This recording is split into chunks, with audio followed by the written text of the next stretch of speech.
Hello friends, आज की video में हम साइंस स्ट्रेटजी देखेंगे जिसमें हमें 95 स्कोर करने में मदद मिलेगी। फ्रेंड्स, आज की वीडियो में टाइम वेस्ट नहीं करते, इंट्रो तो बाद में भी होता रहेगा।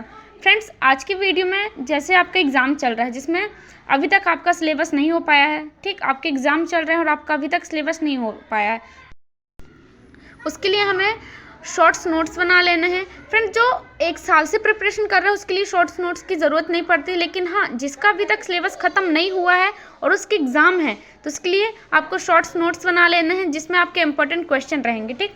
और फिर है हमारा NCERT एग्जाम्पल प्लस एक्सरसाइज। जी हाँ फ्रेंड्स, आपके मैक्सिमम क्वेश्चन NCERT से ही पूछे जाते हैं, इसलिए आपको NCERT की जो बुक होती है आपको उसके जो क्वेश्चन होते हैं उनकी आपको एक्सरसाइज कर लेनी हो, उनको आपको अच्छे से प्रिपेयर कर लेना है, ठीक। इस प्रकार से आप NCERT के एग्जाम्पल प्लस एक्सरसाइज का यूज़ कर सकते हो। उसके बाद फिर हमें NCERT example plus exercise complete करने के बाद आपको ज़्यादा कुछ नहीं करना है। फ्रेंड्स, आपके पास क्योंकि टाइम बहुत कम है इसलिए आपको सैम्पल पेपर यूज़ करने में या फिर सैम्पल पेपर सॉल्व करने में अपना टाइम वेस्ट नहीं करना है। हाँ, अगर आपके पास थोड़ा सा टाइम है तो आप 1 से 2 सैम्पल पेपर सॉल्व कर सकते हो, क्योंकि फ्रेंड्स अगर आप ज़्यादा सैम्पल पेपर सॉल्व करोगे, जैसे 10 से 12 क्वेश्चन पेपर या फिर 20 सैम्पल पेपर सॉल्व करोगे तो आपको उसमें क्या होगा, कॉन्फिडेंस लेवल जो आपका होता है ना वो कम होता जाएगा। क्यों, आप जितने ज़्यादा सैम्पल पेपर सॉल्व करोगे आपके उतने ज़्यादा क्वेश्चन अगर गलत जा रहे हैं, उनके क्वेश्चन के आंसर गलत जा रहे हैं तो आपका जो कॉन्फिडेंस लेवल है वो कम होता जाएगा। इसलिए आपको एग्ज़ाम के एक दिन पहले 1 से ज़्यादा या फिर 1 या 2 से ज़्यादा सैम्पल पेपर सॉल्व नहीं करने हैं। आपके पास अगर टाइम है तो 1 से 2 सैम्पल पेपर आप सॉल्व कर सकते हो। बहुत से बच्चे पेपर को देखते ही डर जाते हैं, आपको ऐसा नहीं करना है। जैसे कि आप पेपर को पढ़ रहे हो जिसमें एक न्यूमेरिकल है, इलेक्ट्रिसिटी का उसमें दे रखा है जिसमें सेंटीमीटर, इसमें अंडरलाइन कर लो। पता है क्यों? क्योंकि जब तुम उस क्वेश्चन को अटेम्प्ट करके आओगे ना तो उस सवाल को 90% चांस है कि तुम लोग सेंटीमीटर को मिस कर दोगे, तो वो आपकी जो यूनिट रहती है आप उसमें अंडरलाइन कर लो, ठीक। उससे आपका जो आंसर रहेगा वो सही आंसर करने में आपको सहूलियत मिलेगी। फिर जो आपका सेकंड है क्या, डिफ़िकल्ट क्वेश्चन को सर्कल करना। जो आपके क्वेश्चन रहते हैं, जब आपकी कॉपी चेक होती है ना तो एग्जामिनर क्या देखता है, कीवर्ड। जी हाँ फ्रेंड्स, एग्जामिनर उस टाइम में आपके कीवर्ड्स देखता है, इसलिए आप जो भी आंसर लिख रहे हो तो उसके कुछ कीवर्ड्स रहते हैं, आपको उसमें अंडरलाइन कर देनी है, ठीक। फिर है OR वाले क्वेश्चन को फाइनल करना। जो अथवा में क्वेश्चन रहते हैं, ठीक, आपको उन अथवा के क्वेश्चन में बहुत से लोग क्या होते हैं, कंफ्यूज हो जाते हैं कि यार हम कौन सा क्वेश्चन करें, अथवा का करें कि ऊपर वाला करें, क्योंकि उन्हें सारे क्वेश्चन बनते हैं। तो आपको ऐसा कुछ नहीं करना है, आपको एक क्वेश्चन फाइनल कर लेना है कि आपको अथवा का क्वेश्चन करना है कि ऊपर वाला क्वेश्चन करना है, ठीक। तो आप इस प्रकार आंसर फाइनल कर लें।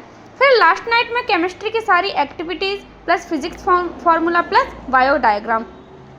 फ्रेंड्स, जब आपके एग्ज़ाम की लास्ट नाइट होती है तो आपको केमिस्ट्री की जितनी एक्टिविटीज़ होती हैं वो आपको रिवाइज़ कर लेनी है। फिजिक्स के जितने फार्मूलाज होते हैं, ठीक, आपको उनको अच्छे से रिमाइंड कर लेना है। और बायो के डायग्राम्स, फ्रेंड्स बायो याद कर सकते हो लेकिन बायो के डायग्राम को कोई याद नहीं कर सकता, इसलिए आपको उन बायो के डायग्राम को बार बार बनाना है जिससे कि आपके वो माइंड में बैठ जाए। आपको उस बायो के डायग्राम में आपको बार बार बनाना है जिससे कि वो आपको अच्छे से बनने लगे। फिर है अंडरलाइन टेक्निक, ठीक, उसमें आपको कुछ नहीं करना है। फ्रेंड्स, अभी मैंने जैसे बताया कि आपके कुछ 2 या 3 नंबर के क्वेश्चन होते हैं तो उसमें आपसे किसी चीज़ के बारे में पूछा जाता है तो आपको उसमें क्या कीवर्ड्स होते हैं, तो आपको उस जिस भी चीज़ के बारे में उसमें पूछ रहा है आप बताइए, लेकिन उसके जो मेन कीवर्ड्स होते हैं आप उसमें क्या अंडरलाइन कर दीजिए। जी हाँ फ्रेंड्स, आप उसमें अंडरलाइन कर दोगे तो जो आपका एग्जामिनर होगा, ठीक, उसकी सीधे नज़र कहाँ जाएगी, आपके कीवर्ड्स में। वो जैसे ही आपके कीवर्ड्स को देखेगा, हाँ भाई इसने ये आंसर सही लिखा है, इसको पूरे नंबर दिए जाए, वो पूरे आंसर को नहीं देखेगा, वो कीवर्ड्स देखेगा और आपको नंबर दे देगा। फिर ट्रिक, आपको गिवन एंड फार्मूला लिखना मत भूलना। कुछ बच्चे क्या करते हैं, डायरेक्टली न्यूमेरिकल जो आपके क्वेश्चन रहते हैं, न्यूमेरिकल क्वेश्चन, उनको डायरेक्टली वो लोग अटेम्प्ट करने लगते हैं, ठीक। तो फ्रेंड्स ऐसा नहीं करना है, आपको ऐसा बिल्कुल भी नहीं करना है। पहले आपको लिखना है क्या, गिवन, उसके बाद फॉर्मूला लिखना है, उसके बाद आपको सॉल्व करना है। जैसे कि मैंने आपको एक एग्जांपल दे के मैं आपको समझा रही हूँ। जैसे मेरे को एक न्यूमेरिकल क्वेश्चन दिया गया है, ठीक, जिसमें मैं सबसे पहले क्या लिखूंगी, रजिस्टेंस लिखूंगी। गिवन क्या है मेरा, रजिस्टेंस, ठीक। तो मैंने यहाँ क्या लिखा, रजिस्टेंस, मैंने क्या लिखा, रजिस्टेंस को गिवन में लिखा। फिर जो मेरी जो रजिस्टिविटी है, ठीक, रजिस्टिविटी उसे भी मैंने गिवन में लिखा। उसके बाद फिर जो उसका फॉर्मूला लिखना है, ठीक, उसका हमें फॉर्मूला लिखना है और उसके बाद फिर सॉल्व करना है। और सॉल्व करने के बाद में लास्ट में आपको यूनिट लिखना नहीं भूलना है। जैसे किसी की यूनिट होती है क्या, मीटर होती है, किसी की सेंटीमीटर होती है, किसी की किलोमीटर होती है, इस प्रकार की ये यूनिट्स होती हैं। तो आपको इन यूनिट्स को लास्ट में लिखना नहीं भूलना है, ठीक, आपको ये बिल्कुल भी नहीं भूलना है। उसके बाद रफ वर्क स्ट्रेटेजी। जी फ्रेंड्स, आप जो रफ वर्क करते हो ना, तो रफ वर्क के लिए पीछे पेज दिया रहता है।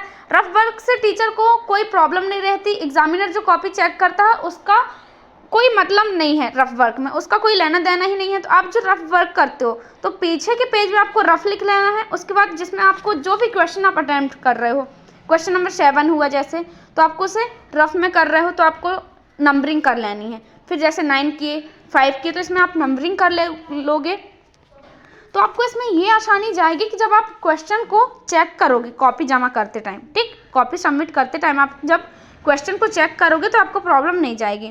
फिर फाइनल टिप है, वायो के आंसर लिखने से पहले सोच लेना। फ्रेंड्स, वायो के आंसर बहुत बड़े बड़े होते हैं तो आपको उन आंसर्स को लिखने के पहले सोच लेना है। अगर आपको कन्फ्यूज़न ना हो तो इसके लिए मैं आपको एक टिप बता दूं, आप रफ में क्या करना, पॉइंट लिख लेना, पॉइंट 1 2 3 इसमें ये आएगा, ठीक, आप पॉइंट लिख लेना। उसके बाद फिर फाइनल कॉपी में उसका आंसर लिखना, ठीक, इस प्रकार से आप वायो के आंसर लिख सकते हो। फिर केमिस्ट्री में रिएक्शन समझ कर लिखना है।